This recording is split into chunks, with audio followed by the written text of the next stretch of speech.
Okay. I did not drop out. I think everybody is back now. So, I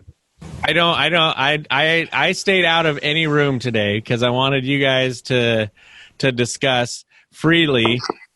Just because even though I may want to come in and just participate as a participant, I know dynamics change when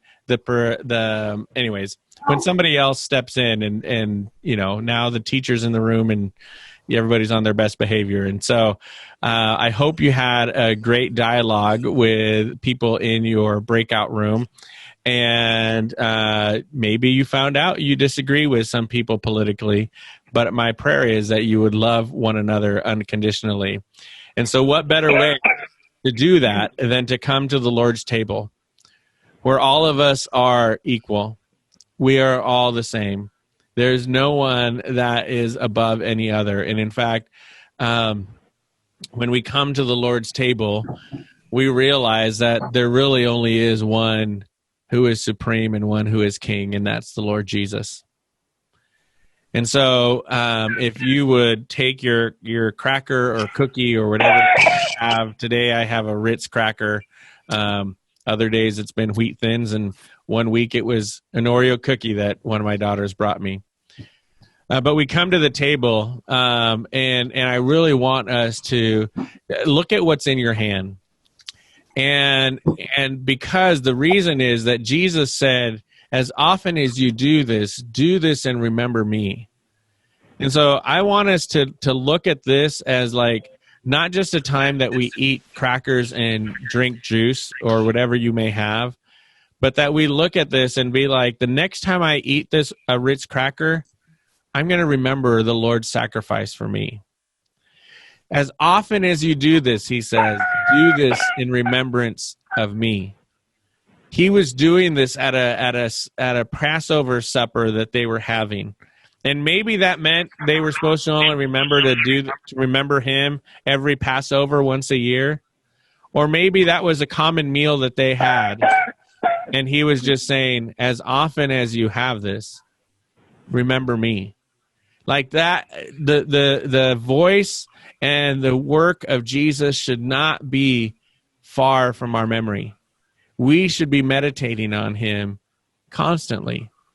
And so, whether you have a Ritz cracker, a Wheat Thin, a tortilla, a cookie, whatever you have, the next time that you have that, remember Jesus.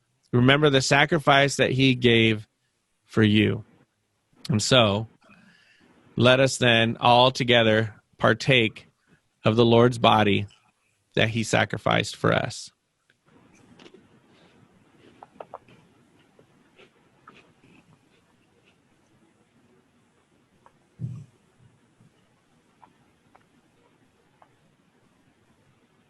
And in the same way, he took the cup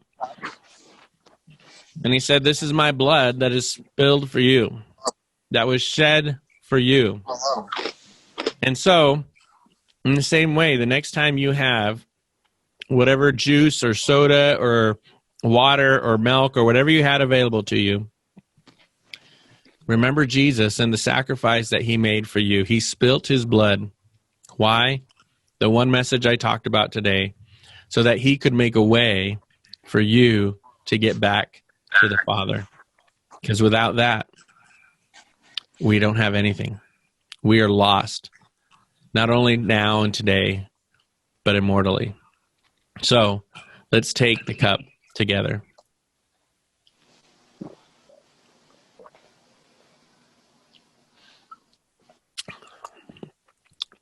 And in this COVID time, I have a bigger cup than what Pam normally gives me. So I got to take a second gulp.